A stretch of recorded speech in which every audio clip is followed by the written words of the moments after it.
Line product, Christopher James here with Beeline Outdoors. Taking a spark and turning it into an ember, then taking that ember and turning it into a fire is a skill that takes a little bit of finesse. It's not one that you want to wait until the last minute to try and learn. Today I'm going to show you how you can take a common household item and use it for a little bit of ember practice. We're going to take some sandpaper and we're going to make some fire. So come along and let's get right into it.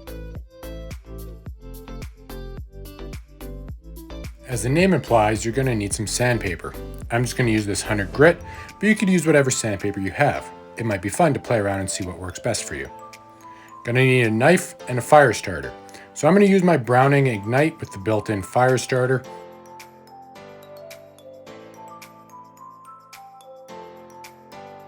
Going to need a stick. Gonna need a little bit of a bird's nest. I'm just gonna use this jute twine, but you could use whatever you have available. And something to catch some sanded wood with. First, take your blade and just shave off any of the outer bark, bringing it down just to the inner wood. You do not want to discard this though, so set it aside because this is actually some great kindling once you get the fire started. Take a little strip of sandpaper. I'm just going to use this little bit here, and obviously your wood. Set it up and just start sanding. What you are doing is creating a lot of fine wood dust. This will allow the spark to actually catch a small ember. This is also great practice for when you're dealing with a friction fire. When you create friction fire, you're creating dust and then you're applying heat.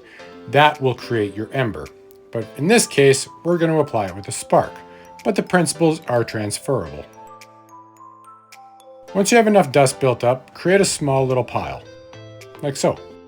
Then hit it with a spark. So as you can see, a small little black spot is starting to form. That is the ember. If I was to blow on this now, I'd run the risk of actually putting out the ember. So you want it to start to establish. You do so by applying just light pats of air to it, or allowing it to sit and continue to form like so.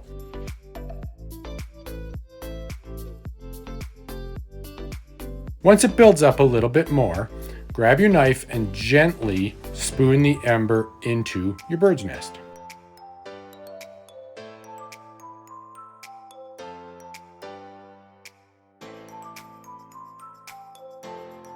At this point, you do not want to blow again on the ember because it may actually put it out.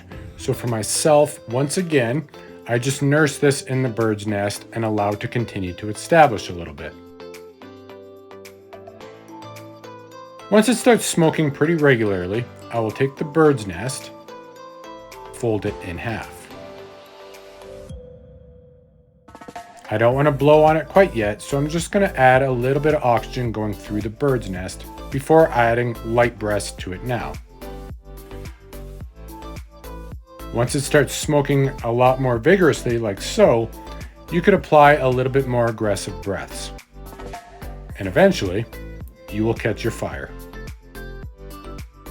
And remember that kindling that we shaved off? At this point, you can start to apply it and build up your fire lay.